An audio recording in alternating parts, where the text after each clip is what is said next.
Welcome back, everyone. This is part 2 of our cargo trailer camper conversion series. Today we're going to talk about planning your layout, getting started with insulation and electrical. So let's get into it.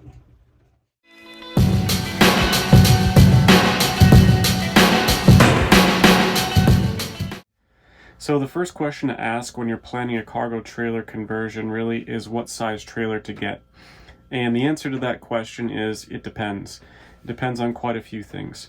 What type of vehicle you'll be towing the trailer with, where you plan to tow the trailer, how heavy you plan for the trailer to be, what type of amenities are you trying to put into the trailer, how many people are you hoping to sleep in the trailer, how long will you be staying in the trailer.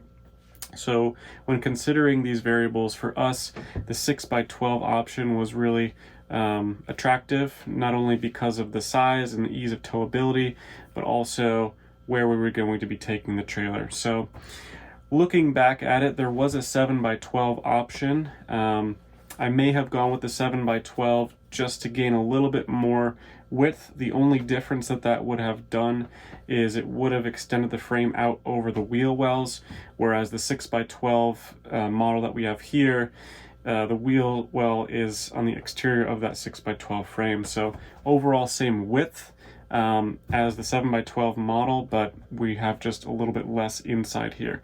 Now, the biggest benefit to that would have been being able to insulate a little bit heavier and get a little bit more room as far as sleep space, maybe a little bit more seating room in here. But overall, the 6x12 works out just great. And for those of you who are looking to purchase a used trailer, 6x12 is really a popular model, so you wouldn't have too much difficulty finding that. Now, the one thing that I did add on here as an upgrade that you might not find in a used market is the extra height. So it is 7 foot tall in here. I definitely knew I wanted some extra headroom, not only for just having extra headroom, but because I knew I was going to have a bed that would elevate into the ceiling. Wanted a little bit extra room for some overhead storage and whatnot. So definitely would recommend a 7 foot tall interior in any cargo trailer that you're trying to build out. Outside of that, once you make your decision and you've got your trailer, you'll probably have to do a little bit of deconstruction. This trailer in particular came with some 3/8 inch ply that was drilled into the ribs of the trailer, so having to take that down, a little bit of electrical install, having to undo some of that to get down to just the skeleton where we would start our insulation install. So before we did the insulation install, we just went ahead and mapped out where we wanted all of the amenities that we were going to be putting in our trailer, such as where our galley was going to go, our futon, our shower toileting area, etc. So after we had all of the walls down and some of the electrical taken care of, we went ahead and taped that out, and that looks like this. After that step, it was time to start hanging the insulation. And here's a couple of shots of what that looked like before we put the insulation in.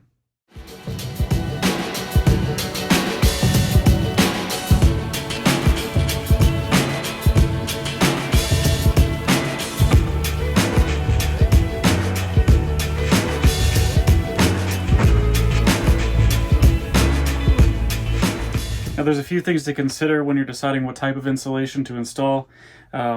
Price point, so something like a spray foam is going to be more expensive. A polystyrene sheeting is going to be a little bit less expensive.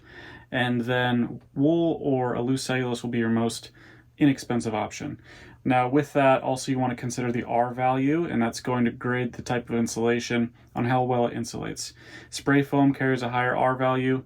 Polystyrene sheeting, depending on the thickness, will be your middle ground, and then the least R value is held with a wool or a loose cellulose. Another thing that we considered was is the material waterproof. So your spray foam and your polystyrene sheeting are going to be waterproof. Something like a wool is not going to be waterproof. Now, of course, we don't want to have water in our trailer or our van conversions, but in the instance that it does, obviously it's not going to insulate as well. So that's what we use to decide on polystyrene sheeting. The other factor I considered was I had about 1 1/8 space between the exterior aluminum sheeting and the inside of that hat channel that I wanted to fit the insulation in, because I really didn't want to reduce the total interior width too much by going heavy on an insulation. So we decided to go with that polystyrene sheeting. It's worked out great. We're 3-season campers. If you're doing something that you're looking for a little bit more all-season or year-round living, you might want to upgrade the insulation and put the extra spend there. You'll spend less in your energy costs heating or cooling the trailer during those hot and those cold months. So after we had the polystyrene sheeting up, it looked something like this.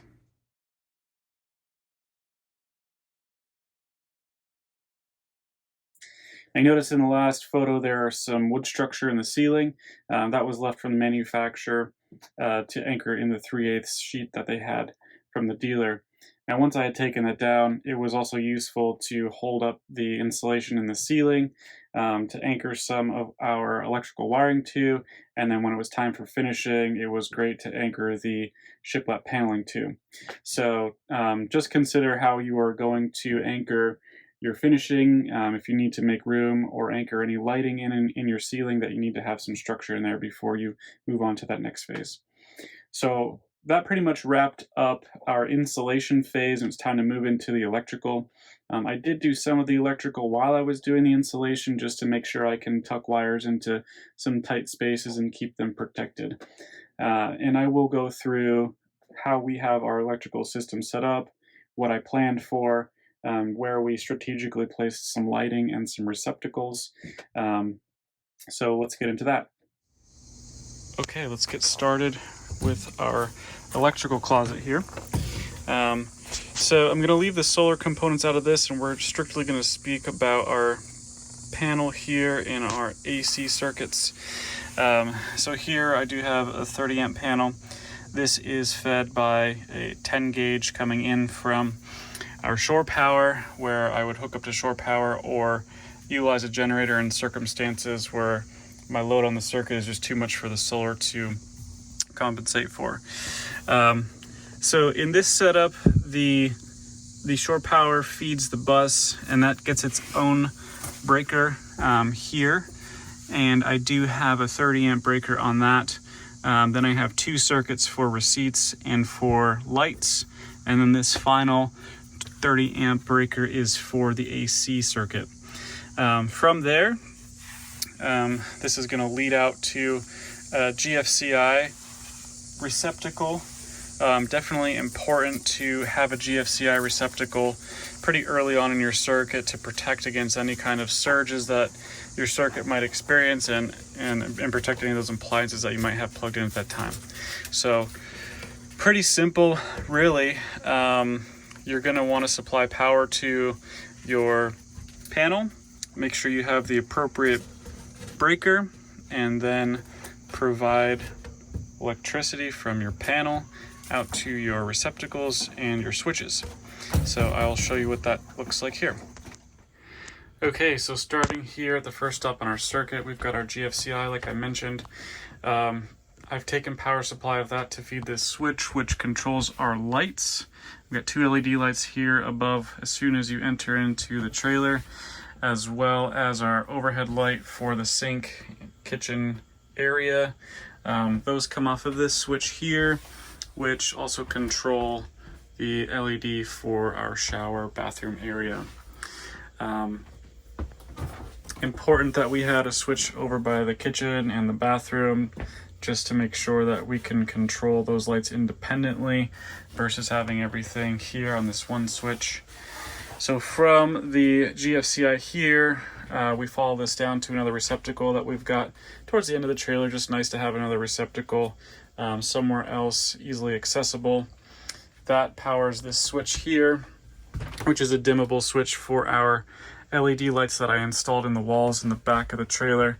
I wanted some more light in the back of the camper, but being that we have a overhead bed that is a moving object, would have been tricky to install electrical in that, so much easier to put these low profile LEDs right into the wall.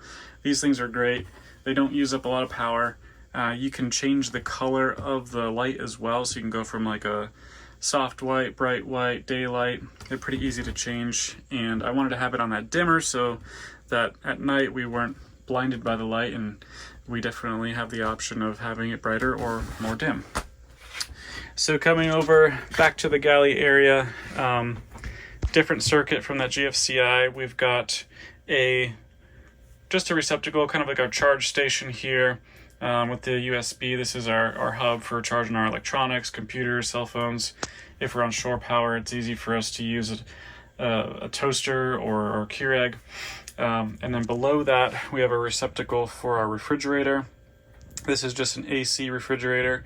Doesn't run on propane like your standard commercialized camper, or it's not a DC fridge. So AC outlet, as well as our cooktop gas range here. This uses an electric igniter, which also plugs into that receptacle that's behind the fridge here. So when you're thinking about planning out your electrical system, definitely take into consideration where you want to have access to switches, where you want to have access to receptacles. Are you using an AC fridge, DC fridge, propane fridge? Are you not installing a fridge? Gas range, is your gas range going to have an electric igniter? How much lighting are you trying to put into the camper? So our setup's not too complex. It's convenient as far as receptacles and switches. The lighting works out great for us. So just a few things to consider when you're designing your electrical system. That about sums up our electrical fixtures for the inside of the trailer. I do have one receptacle that is on the exterior of the trailer, just in case I need to plug something in on the outside or run an extension cord. One thing I don't have on the outside, which I would like to have in the near future, is just some exterior lighting. I'll probably end up installing maybe an LED strip above the door entry, just so we could have a little bit extra light out there at night. So in the next videos to come, I'll definitely go through our solar install. I'll go into some of the specifics with that and the details and what you guys can expect to be able to power based on the size system that you have. So that, in addition to our sleep spaces, our cabinetry, our storage, we've got all that to cover still. So stay tuned for some more of that. If you like the content, please subscribe, and we'll see you on the next video.